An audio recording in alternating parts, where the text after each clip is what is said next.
Y vamos a hablar de los siniestros viales sí, y del abordaje realidad, que se le da claro, de la justicia. Exactamente, la mirada de jurídica respecto de ese tipo de delito que, como vos señalabas, en muchos casos tiene consecuencias irreparables.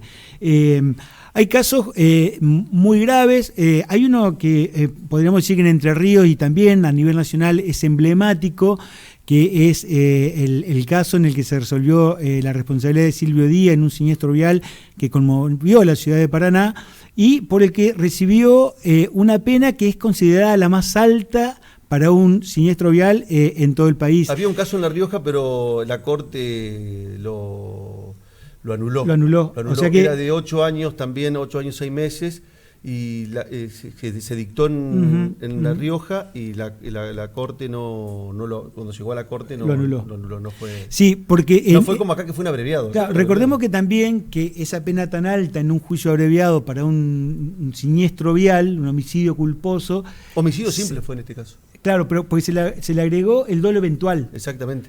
Una figura dogmática que sí es válida, pero que a la hora de trasladarla a un hecho, por lo que he podido recoger de abogados amigos, a los que he consultado, se estaría desbordando un poco la figura, ese dolo eventual respecto del hecho. Pero para eso, para hablar de las distintas resoluciones que tienen los casos, por qué en un caso 8 años y 6 meses y en otro caso grave, con multiplicidad de víctimas, se arriba a con una condena mucho menor o a una condena de cumplimiento condicional o a una probation, que es una figura contemplada como salida alternativa para la resolución de conflictos penales que no implica la asunción de ninguna responsabilidad. Y como lo dice el nombre, suspensión del juicio a prueba es que se detiene el proceso y mientras el probado cumpla con las normas de conducta y con las exigencias que requiere esa figura, el conflicto penal cesa y se va a su casa sin antecedentes. Y esto está contemplado y está bien legislado y está bien aplicado en la provincia de Entre Ríos. Pero para que nos explique por qué esas diferencias y por qué cada caso es distinto y requiere una solución distinta, hemos invitado al piso al abogado penalista de Paraná, Leonardo Kunzi. Muy buenas tardes, Leonardo, ¿cómo estás? Buenas tardes, ¿cómo están? Bueno, ahí está la pregunta.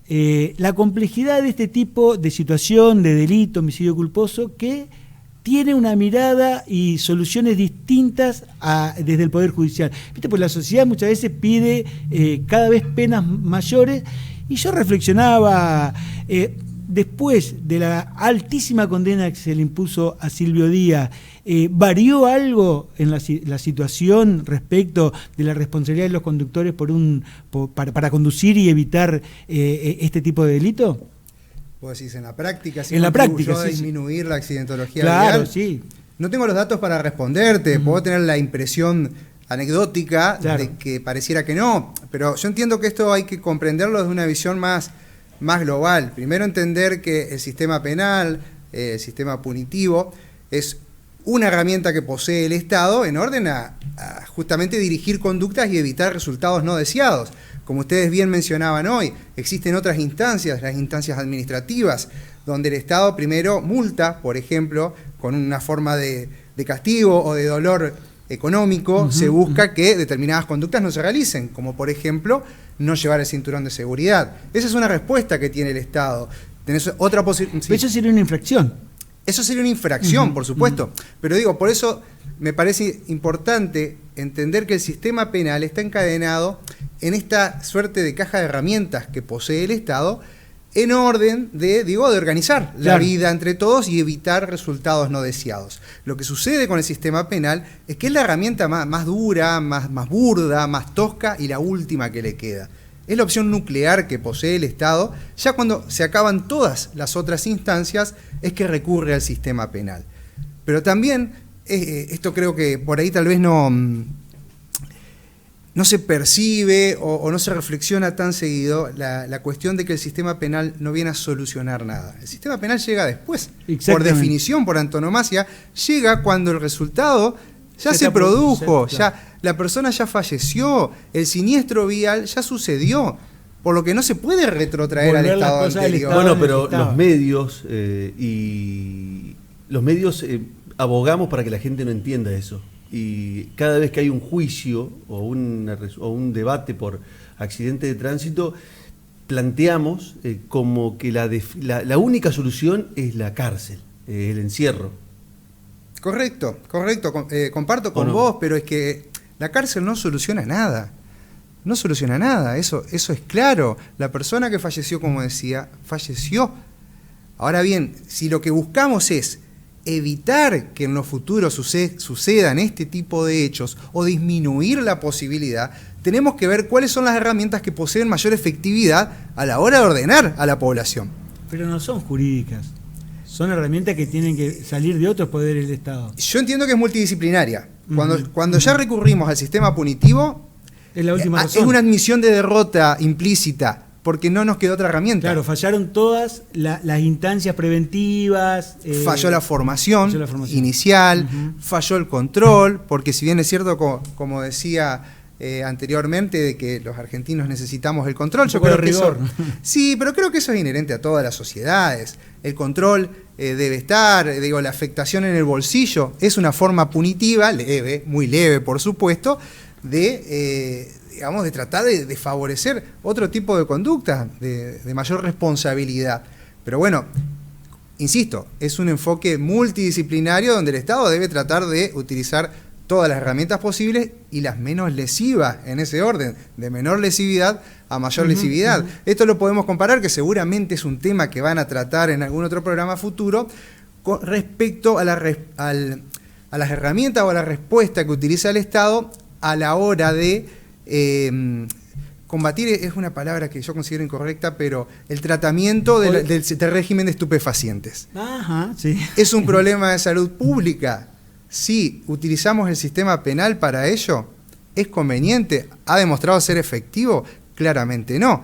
Digo, la obesidad, el tabaquismo son problemas de salud pública y a nadie se le ocurre utilizar el sistema penal para evitar que la gente fume menos o no sea obesa. Claro. Pero sin embargo hay ciertas conductas que tienen un tinte más negativo y en el que se cree que es la respuesta adecuada. Entonces me parece que eso es interesante para planteárselo en primer lugar. Y luego esto que decías vos, perdón que te interrumpo lo que ibas a decir. Hay que tener los datos. Probamos con esta herramienta. ¿Fue efectiva? ¿Funcionó? ¿Disminuyó la siniestralidad vial? ¿Sí o no? Porque si no, estamos metiendo gente presa inútilmente o estamos moviendo todo un sistema que no tiene los resultados. Digo, en un estado como el nuestro, con escasez de recursos, utilizar recursos de forma incorrecta es tirarlos, es derrochar. Sí, el famoso dispendio jurisdiccional que tanto se hace bandera. Sí, esa es una cuestión, pero bueno, si el dispendio jurisdiccional implica hacerle perder tiempo a funcionarios, bueno, tal vez no sería una afectación tan grave. Si el dispendio jurisdiccional significa no poner el foco en otro tipo de delitos más lesivos, más gravosos para la sociedad, bueno, ahí tenemos otro problema. Ahí sí es un problema. Te hago una pregunta complicada, me parece, porque yo no le encuentro respuesta. ¿Cómo se puede hacer o cómo se puede comunicar la resolución jurídica de este tipo de situación, de este tipo de delito, de manera tal que la sociedad de alguna manera vaya entendiendo de que esas son las herramientas que tiene el sistema para darle respuesta? Porque como decíamos un poco al inicio de la charla, la sociedad parece que pide para cualquier, entre comillas, delincuente, que se pudra en la cárcel, que bala, porque hemos escuchado esos discursos que piden bala para todos los delincuentes, y en realidad no estaría sumando a la resolución de los conflictos y asimismo tampoco estaría coadyuvando a lograr una sociedad que se avenga a la norma y baje los niveles de violencia. ¿Cómo se puede comunicar? ¿Cómo se puede comunicar la resolución de un siniestro vial a través de una probation, otra a través de una condena condicional y otra así con una pena que es la más alta a nivel nacional? ¿Cómo se puede comunicar? No lo sé. Tal vez están ustedes en una mejor posición para dar respuesta a eso. Yo lo que sí te puedo decir que facilita la comprensión de esta cuestión es primero entender la finalidad o la función de la pena. ¿Para qué castigamos? Digo, históricamente, y con esto hago una simplificación muy grosera, existen 3 grandes fines, que son el fin retributivo, el ojo por ojo, el talión, Claro. un fin preventivo especial se llama, y un fin preventivo general, que en pocas palabras es dirigido a evitar que esta persona no vuelva a cometer este hecho, y dirigido a evitar, eso es prevención especial, y dirigido a evitar que la generalidad vea que si se cometen determinados hechos va a tener consecuencias. Ese es un fin preventivo general. Pero digo, el fin retributivo, lo que es el estudio del derecho, está desterrado hace siglos. Claro. Diría. Si bien en el sentir popular y en el sentir de la víctima, que se comprende, porque Obvio. yo víctima no podría dar una respuesta racional tampoco, pero bueno, no, las víctimas no pueden legislar en ese sentido, porque desde el dolor no se puede. No se puede, y eso hay que entenderlo. Ahora bien, el Estado debe brindar una respuesta racional, eficiente, de gestión de recursos, como decía. Entonces, el fin retributivo está descartado totalmente, y aparte a nivel constitucional y de instrumentos internacionales que la Argentina ha suscrito y ha adherido, los fines son de resocialización, de prevención especial y a lo sumo prevención general, para, digamos, un mensaje a la sociedad, decir, si haces esto, tenés esta consecuencia. Pero bien, el fin principal es la resocialización. Claro, evitar que esta persona reitere una conducta contraria a derecho y que se motive en ello. Pero esto encuentra otra dificultad. A ver. En los delitos imprudentes, que es lo que estamos hablando acá en su mayoría. Claro. Y cuando hablamos de delitos imprudentes hay que hacer esta gran distinción que todos intuitivamente la comprendemos. Uno puede hacer algo queriendo, doloso, delito doloso, y algo sin querer es el delito imprudente. Pero este sin querer... O culposo, claro, sí, normalmente se conocía como culposo. El término técnico adecuado es imprudencia, pero no está mal decir culposo, lo dice mucha gente. La distinción del culposo o el imprudente es que hubo una violación de una regla de cuidado, hubo una impericia o una negligencia. O se actuó de más o se actuó de menos. Está bien, el ejemplo del cinturón no sirve, pero... No hubo una intención de salir a causar un daño. Exacto, básicamente. De provocar el resultado. Y por eso la respuesta punitiva está ajustada a esa imprudencia. Es sensiblemente menor, por supuesto, claro. Porque a su vez, si tenés en consideración que uno lo que está castigando es una negligencia, una imprudencia, pero porque hubo un resultado lesivo. Claro. Porque si no hay resultado lesivo, se cometen cientos de miles de imprudencias que no tienen consecuencia. ¿Cuántos excesos de velocidad existen? Como no hay resultado, la misma conducta no tiene ninguna consecuencia jurídica penal. Afortunadamente, siniestros viales que no tienen víctimas, que daños bien, pero vos materiales. podés tener daño ahí, Claro, podés tener un delito. Y se resuelve por otra vía. Se puede resolver por la vía patrimonial, claro, por la vía civil. Sin duda, sí. Pero digo, ahí tenés el problema. La misma conducta con resultado es un delito y sin resultado no es nada. A lo sumo es una infracción de tránsito si justo están fiscalizando la velocidad, por ejemplo, en un exceso. Si no, no hay consecuencia. Entonces, por eso, digo, hay una respuesta sensiblemente menor al delito imprudente. Y lo que sucede en los siniestros viales es que en su gran mayoría son delitos imprudentes. Y en el caso que vos traes a colación de Silvio Díaz, bueno, es difícil de analizar porque es cierto, se utilizó la aplicación de la figura del dolo eventual, claro, que es una cosa... Es una construcción jurídica que también, simplificando a grandes rasgos... Para que lo entendamos todo. Para que lo entendamos todo, pero porque inclusive la misma dogmática muchas veces no se pone de acuerdo. Claro. El dolo eventual es... Me representé la posibilidad del resultado lesivo. Ejemplo, voy rápido por una calle urbana al doble de la velocidad permitida. Yo me represento la posibilidad de que se cruce alguien y sin embargo actúo igual porque... me da lo mismo el resultado. ¿Cómo probamos eso? Es la pregunta. Porque es muy subjetivo. Sí, está bien. Primero que no nos podemos... íntima. Y nunca entramos en la cabeza de las personas. Claro. Lo probamos por manifestaciones exteriores. Por ejemplo, si yo levanto un arma y gatillo y te apunto al pecho y disparo, digo, el dolo, la intención vos la inferís, porque no podés hacerlo sin querer. Claro. Ahora bien, yo voy a 120 kilómetros por hora por una calle de la ciudad... Es imprudente, es altamente imprudente. Pero quiero el resultado y no me importó, o ni siquiera me representé la posibilidad de que alguien se cruzara y lo chocara. Pero posiblemente matás a alguien. Sí. pero no siempre. Pero es como dice, sí, no, es verdad. Como dice el doctor antes, claro, hay miles de infracciones, hay miles de conductas imprudentes que no terminan en un resultado lesivo, o sea, no hay una muerte, no hay un daño. Y claro, ahí me parece que entramos en un terreno que de comunicación es muy difícil. Es difícil porque son cuestiones complejas y por ahí tal vez creo que algo charlábamos hoy. Estos tiempos exigen inmediatez, exigen una respuesta de una oración y no todo se puede simplificar, son problemas complejos. Doctor, lo llevo al campo de la probation porque muchas veces provoca, yo veo en redes sociales cuando hay notas, se fija un monto para explicar. La probation es suspensión de juicio a prueba, como lo señalábamos, pero se fija un monto de dinero. En concepto de reparación. En concepto de reparación. Y mucha gente, cuando hay probation, no solamente por siniestro vial, sino por otros delitos, las personas tienen la vía civil, que esto es una reparación económica únicamente que ofrece el imputado. ¿Cómo es el camino en el caso de los, estamos hablando de los siniestros viales, pero sucede en otros delitos que tienen penas menores?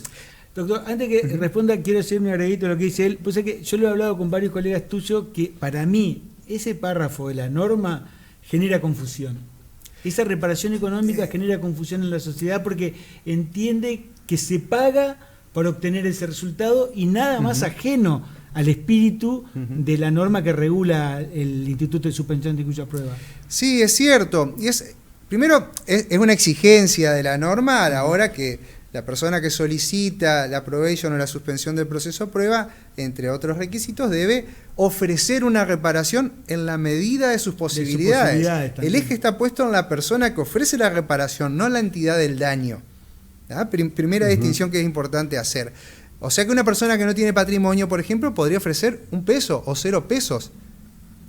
Y está bien, pero es una oferta. Como tal, debe ser aceptada por la víctima, claro. Y si no, le queda la posibilidad del reclamo civil. Es una oferta de reparación del daño. Y como decía, a veces puede suceder que si la víctima acepta, si la oferta es importante, se cierra, por decirlo de alguna manera, la parte civil y ya no puede reclamar por ese lado y se convierte en una reparación, en un resarcimiento. Pero si no es un requisito del instituto, entonces sí, entender que uno está comprando, porque a su vez, creo que lo dijiste, pero si no, es bueno reiterarlo, la suspensión del proceso a prueba no implica un reconocimiento del hecho, claro. No implica asunción de responsabilidad de ningún tipo, es la suspensión del proceso bajo el cumplimiento de determinadas reglas de conducta. Está prevista para los delitos que admiten, a grosso modo, pena condicional. Claro, hasta 3 años. Claro, que son los delitos de, en principio, menor cuantía considerando la totalidad del código. Sí, un homicidio que tiene, doloso que tiene de 8 a 25 años, el simple, no está comprendido en la posibilidad de la probation. En cambio, el imprudente sí, pero porque... se considera todo esto que venimos hablando anteriormente, digamos, las circunstancias del hecho... y una serie de circunstancias que también hacen a la dinámica de esos hechos, porque hemos cubierto con vos, Marcelo, decenas de homicidios culposos o imprudentes en donde hay una competencia de la víctima, de algún modo, que también atenúa la responsabilidad de la persona imputada. Sí, pueden darse multiplicidad de cuestiones, puede ser que en el juicio la absuelvan a la persona acusada. Sí. Como bien dijiste vos, somos todos inocentes hasta que se demuestre lo contrario.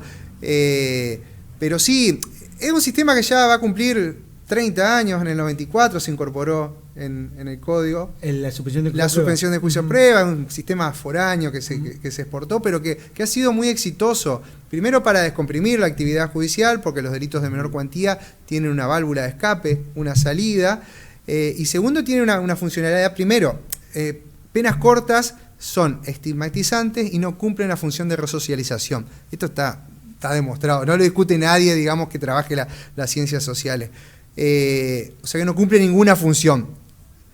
Y a su vez le da la posibilidad al primer infractor, porque a su vez para obtener una pena condicional uno no debe tener una pena anterior, claro. Sí. Entonces le da la posibilidad al primer infractor de decir, bueno, suspendemos el proceso, cumplís estas reglas de conducta, que pueden implicar cursos de formación, generalmente implican tareas comunitarias, y si cumplís con todo esto, el proceso terminó. Se cierra. Ahora bien, si esta persona vuelve a tener una infracción con la norma, ya no tiene la posibilidad de probation. Sin duda.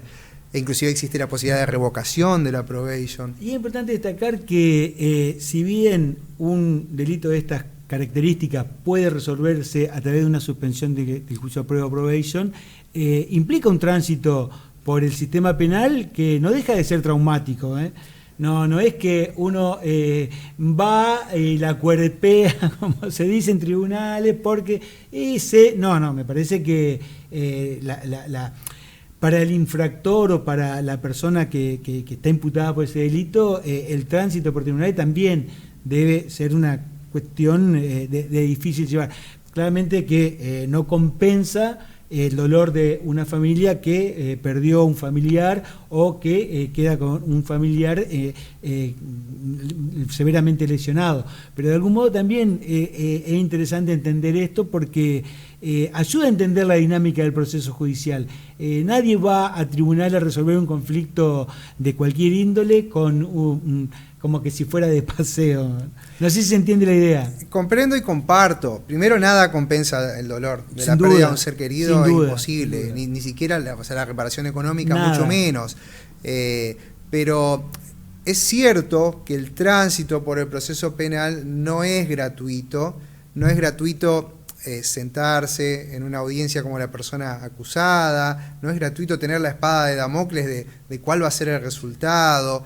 No es gratuito del periodismo, de la sociedad. Sí, transitar, pero hasta cuestiones que por ahí tal vez para nosotros son más cotidianas, como el hecho de la toma de huellas dactilares a los efectos de los antecedentes, claro, tiene un alto efecto estigmatizante. Por supuesto, si lo comparamos con la muerte de una persona, esto no es nada. No, pero sin duda. Lo que entiendo que vos querés decir, y yo comparto, es que ya hay una suerte de pedagogía en atravesar el proceso penal. No es como uno va a pagar una multa, claro, a la municipalidad. Claro. Ya comienza un proceso de concientización. Sí, el tránsito por el sistema penal te hace reflexionar, supongo yo, me imagino, respecto de a la hora de decidir ir a 120 o transitar a la velocidad que dice la cartelería, ¿no? Sí, pero aparte... perdón. No. Aparte, pienso en voz alta, digo, si el hecho de que vos cometas una infracción tan importante que concluye con la muerte de una persona no te hace reflexionar, ¿qué te puede hacer reflexionar el sistema penal? Claro. Doctor Kunci, muchísimas gracias por haber venido. Gracias a ustedes, gracias por la invitación.